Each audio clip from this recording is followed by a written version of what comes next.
Hello everyone, welcome to a channel computer study zone. आज का हमारा टॉपिक है डेटा स्ट्रक्चर में जो हम कवर कर रहे हैं। डिफरेंट टॉपिक्स हमने डेटा स्ट्रक्चर के देख लिए, इवन हमने शॉर्ट्स में भी देखा है, तो आप शॉर्ट्स भी जाकर के चेक करो, जिसमें आपको बेसिक डेफिनेशन, छोटे छोटे जो कॉन्सेप्ट है, स्मॉल स्मॉल कॉन्सेप्ट जो है उसमें हमने कवर किया है। तो आप उसे भी देख सकते हैं और अपने नोट्स में उसे नोट डाउन कर सकते हैं, जिससे आपके नोट्स प्रॉपर मेंटेन होते रहेंगे। ठीक है, तो आज का हमारा टॉपिक है डेटा स्ट्रक्चर में एरे। एरे का क्या कॉन्सेप्ट है, एरे कैसे बनता है, कैसे क्या होती है इसमें प्रोसेस, हम इसके बारे में पूरा अच्छे से डिटेल में समझेंगे।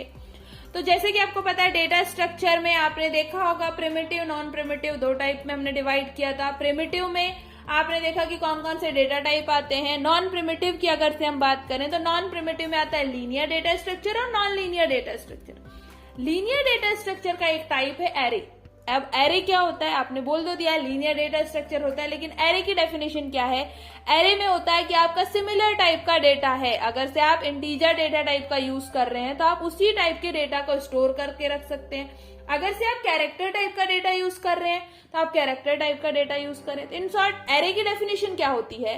Collection of similar type of data is known as array. तो यहां से अपने को क्लियर हो गया कि एरे क्या होता है, आपका सिमिलर टाइप का डेटा जिसको आपने स्टोर करके रखा है।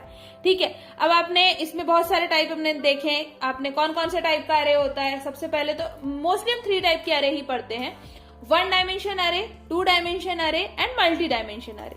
1 डायमेंशन एरे में सिर्फ एक सबस्क्रिप्ट होती है। इसका यूज लीनियर फॉर्म में डेटा को स्टोर करने में होता है। ये होता है लीनियर, या फिर आप इसे बोलते सकते हैं 1 डायमेंशन एरे।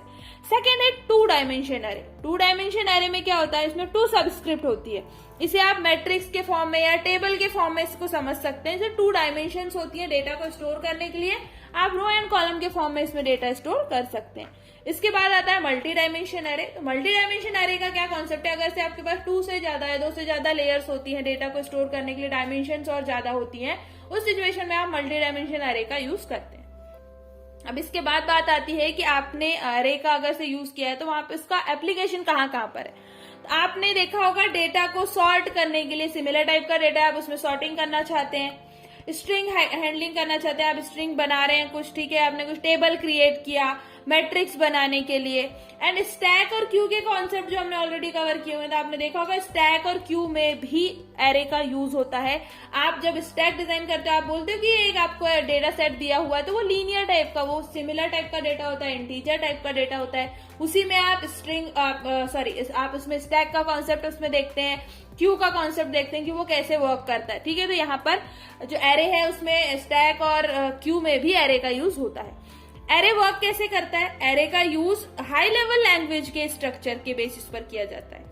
ठीक है, जैसे C++ में इसके सिंटैक्स को लिया जाता है एंड एरे का यूज करके एलिमेंट को रिप्रेजेंट करते हैं। आपको कोई एलिमेंट रिप्रेजेंट करना है तो आप एरे का यूज करेंगे, जिससे आप अगर से आपने इंटीजर टाइप का डेटा लिया तो आप उस डेटा को वहां पे रिप्रेजेंट कर सकते हैं। अब इसके बाद हम समझते हैं कि एरे की रिक्वायरमेंट क्यों है। अगर से आपके पास लार्ज साइज के कोड को में नंबर में टेबल फॉर्म में आपको स्टोर करना है, लार्ज साइज का कोड है, जिससे कि उसकी इजीली आप मैनेज कर सको, उसे रीड कर सको, इसे डायरेक्टली एक्सेस कर सको, इससे पहले ही एलिमेंट सिलेक्ट कर लिए जाते हैं कि आपने, हाँ ठीक है, आपने एक टेबुलर फॉर्म में डेटा स्टोर कर दिया, अब आपको उसमें से कुछ भी एक्सेस करना है। तो अगर से आप एक लीनियर फॉर्म में करेंगे तो आपको थोड़ा टाइम लग सकता है। आपने अगर से उसे और शॉर्ट अच्छे से आपने अरेंज कर दिया, आपने टेबुलर फॉर्म में कर दिया, आप रो एंड कॉलम के फॉर्म में डेटा स्टोर कर दी, तो उसे कहीं ना कहीं आप इजीली एक्सेस कर सकेंगे। उस एलिमेंट को सिलेक्ट करना आपके लिए इजी हो जाएगा। सेम अगर से आपने डेटा स्टोर किया है तो आपने डेटा स्टोर करने के लिए मेमोरी का कॉन्सेप्ट यूज किया होगा। तो आपने एरे को अगर से स्टोर किया है तो आप उसमें इंडेक्सिंग का कॉन्सेप्ट यूज करते हैं कि आपने 0 इंडेक्स असाइन कर दिया, 0 1 2 3 4 इंडेक्सिंग कर दी। तो हमने 0 इंडेक्सिंग का यूज किया और उसमें डिफाइन कर दिया कि आप 0 इंडेक्स में इस डेटा को स्टोर कर रहे हैं, 1 इंडेक्स में इस डेटा को स्टोर कर रहे हैं। इस टाइप से आपने एरे का कॉन्सेप्ट जो है आपने इंडेक्सिंग कर दी, जिससे कि आपको ईजी हो गया डेटा को फाइंड करना। हम इसमें अब डिफरेंट टाइप के ऑपरेशन देखते हैं कि अगर से आपने डेटा इंसर्ट किया है, आपको डेटा डिलीट करना है, आपको डेटा मॉडिफाई करना है, अपडेट करना है, ठीक है, तो ये उसके ऑपरेशन हो गए। सर्चिंग करनी है उस डेटा में, आपको किसी एलिमेंट को सर्च करना है, तो आप सर्चिंग 2 टाइप से कर सकते हैं, लीनियर सर्च और बाइनरी सर्च। ठीक है, तो आपने ये एरे में ही कर लिया। उसके बाद इसमें सॉर्टिंग करनी, तो डिफरेंट टाइप की सॉर्टिंग मेथड्स होती है, हम उसको अप्लाई कर सकते हैं और डेटा को सॉर्ट कर सकते हैं। तो ये बेसिक कॉन्सेप्ट है एरे का। इसके कुछ एडवांटेज डिसएडवांटेज है, कुछ लिमिटेशंस है, इसके बारे में आप अच्छे से देख लीजिए, नोट डाउन कर लीजिए, जिससे कि आपका एरे का कॉन्सेप्ट अच्छे से क्लियर हो जाए।